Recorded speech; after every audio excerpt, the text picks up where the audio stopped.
Assalamualaikum warahmatullahi wabarakatuh. Pemirsa, Kang Hapes Unstoppable dari Kelurahan Sukapura, Kecamatan Kejaksan, Kota Cirebon, Jawa Barat, Indonesia. Kita lanjutkan seri kedua dari pembahasan tentang dilema PKS, suara dan syariah. Merupakan tulisan dari Profesor Dr. Burhanuddin Muhtadi. Kita lanjutkan. Faktor terakhir yang memungkinkan kemunculan jamaah tarbiyah dan PKS adalah pembingkaian aksi kolektif.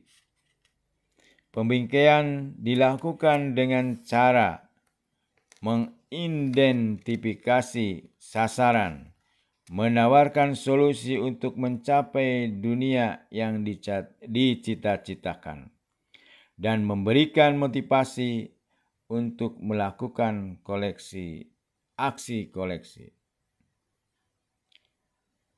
Pembingkaian dilakukan dengan cara mengidentifikasi sasaran, menawarkan solusi untuk mencapai dunia yang dicita-citakan, dan memberikan motivasi untuk melakukan aksi kolektif. Pembingkaian dapat membangkitkan ideologi, sebagaimana telah didiskusikan pada bab 6, ideologi PKS yang berdasarkan pada interpretasi selektif ajaran dan sejarah Islam, memberi justifikasi teologis bagi aksi-aksi kolektifnya. Ideologi partai ini berakar kuat dalam keyakinan bahwa Islam adalah ad-din, kafah atau total, komprehensif, dan mencakup semua aspek kehidupan dengan tiada pemisahan antara akidah dan syariah. Din wa daulah dan din wa dunia, agama dan dunia. Aktivis-aktivis PKS menuding sekularisme sebagai biang persoalan yang terus-menerus mendera umat muslim di dunia. Bagi PKS, nilai-nilai sekuler yang diadopsi dalam platform politik Indonesia yang ditandai oleh kegagalan pendiri bangsa memasukkan Piagam Jakarta telah berkontribusi bagi marginalisasi Islam politik di Indonesia. Untuk tujuan ini, PKS menawarkan salah satu framing kultural yang sangat dikenal di kalangan kelompok-kelompok Islamis. Islam adalah solusi. Pemirsa, sadulur, salambur. Kita lanjutkan ya, sedikit lagi. Pasca keberhasilan PKS pada pemilu 2004, setelah mengusung slogan anti korupsi, Partai Islamis ini mulai mengurangi pembingkaian ideologis dan menghindari untuk menampilkan sikap dan perilaku Islamisnya secara terang-terangan. PKS ganti mengangkat citra bersih dan peduli dan mempertegas tema-tema sekuler tentang pemberantasan korupsi, good governance, dan kerja sosial. Lebih jauh, para pimpinan PKS berusaha membingkai isu-isu non-Islamis dalam bahasa agama. Mereka menafsirkan syariah dalam bingkai universal, mencakup seluruh aspek kehidupan dan alam semesta. Dalam pemahaman mereka, perang melawan korupsi dan mengentaskan kemiskinan adalah juga bagian amal ma'ruf nahi mungkar.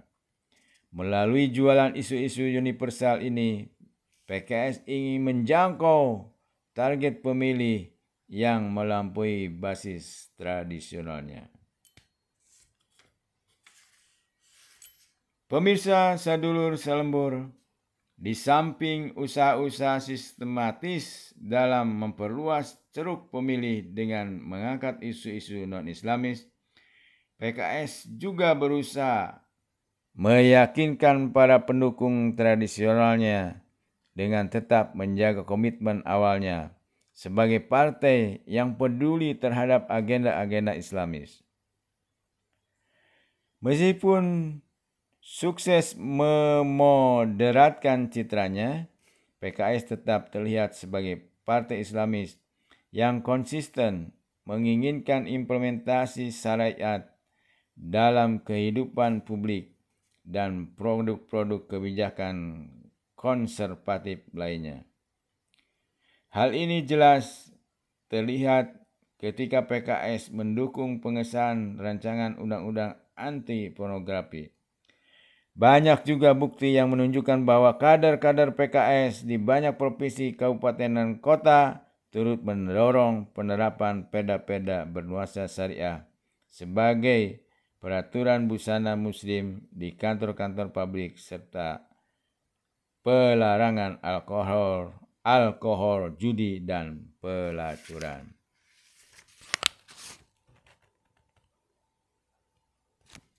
Pemirsa sadulur salembur, selain perjuangan penerapan hukum bernuansa syariah melalui jalur politik formal, PKS juga menggunakan aksi-aksi kolektif untuk menjaga citra Islamisnya.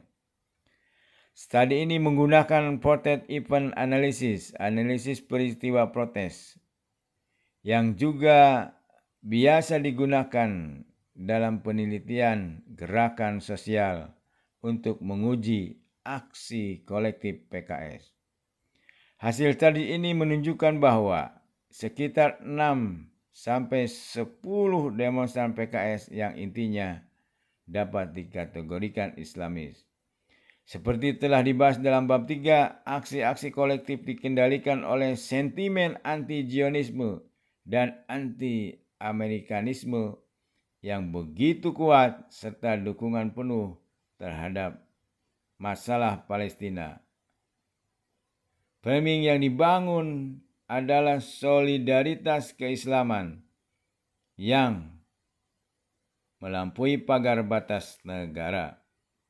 Hal ini menunjukkan bahwa aksi-aksi demonstrasi PKS memberikan perhatian besar pada isu-isu jarak jauh yang berhubungan dengan transnasional Islamis ketimbang isu-isu non-Islamis dan domestik yang berhubungan langsung dengan kepentingan nasional. Alasan mereka adalah karena isu-isu domestik sudah diperjuangkan melalui mekanisme formal di parlemen maupun pemerintahan.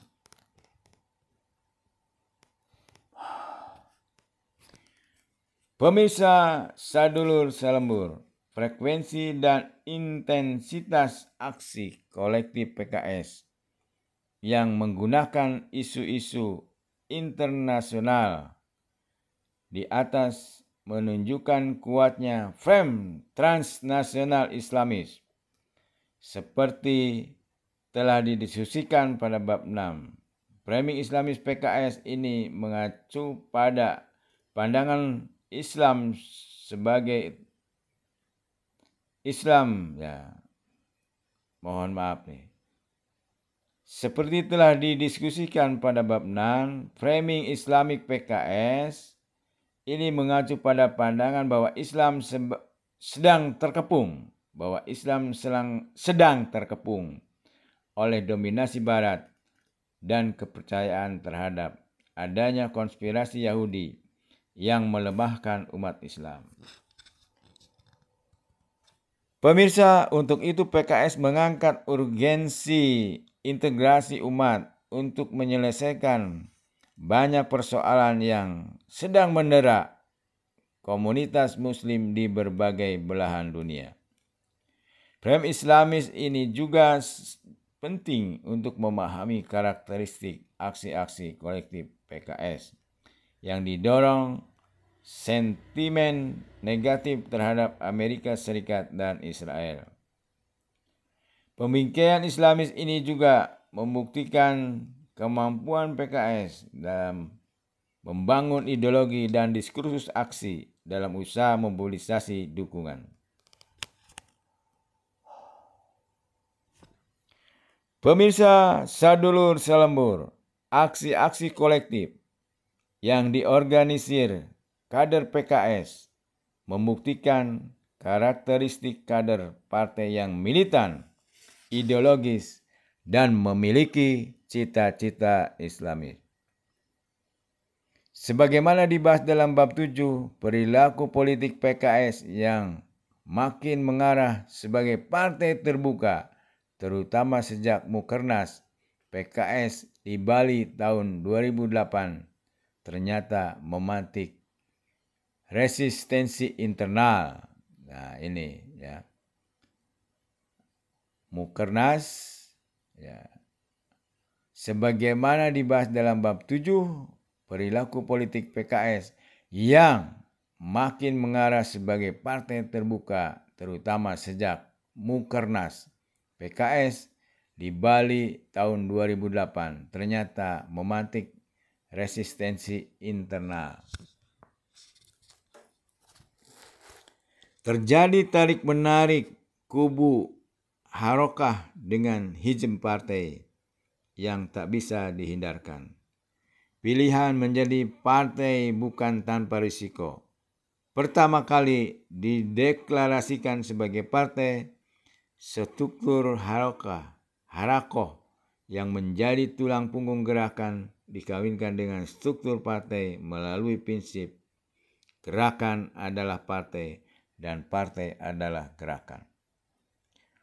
Kubu Harakoh dinilai kurang fleksibel dalam mengelola partai, sehingga mengakibatkan suara Partai Keadilan pada pemilu 1999 jauh dari harapan. Pemirsa sadulur selembur, pilihan taktis PKS dengan mengedepankan isu-isu universal pada pemilu 2004 kemudian memicu elit PKS di bawah komando Ketua Majelis Syuro Kiai Haji Hilmi Aminuddin untuk terus melanjutkan istihad politik sebagai partai terbuka dalam usaha menarik pemilih yang lebih banyak. PKS mulai bergeser ke arah logika kompetisi elektoral. Taktik elektoral ini memang belum menunjukkan kesuksesan secara signifikan pada pemilu 2009. Namun setidaknya berhasil menaikkan dukungan suara PKS di wilayah-wilayah yang sebelumnya bukanlah partai PKS. Terlepas dari pertimbangan elektoral, komitmen PKS sebagai partai plural yang mengakomodasi keragaman harus diapresiasi. PKS juga harus membuktikan kepada halayak luas bahwa komitmen tersebut bukan semata-mata mencari tambahan suara, tapi juga harus ditunjukkan dalam bentuk yang konkret. Sebagai strategi elektoral, eksperimen PKS sebagai partai terbuka dan harus diuji sekali lagi pada pemilu 2014 nanti. Nah, untuk sekarang sudah berlalu. Terima kasih pemirsa, mudah-mudahan bermanfaat. Assalamualaikum warahmatullahi wabarakatuh.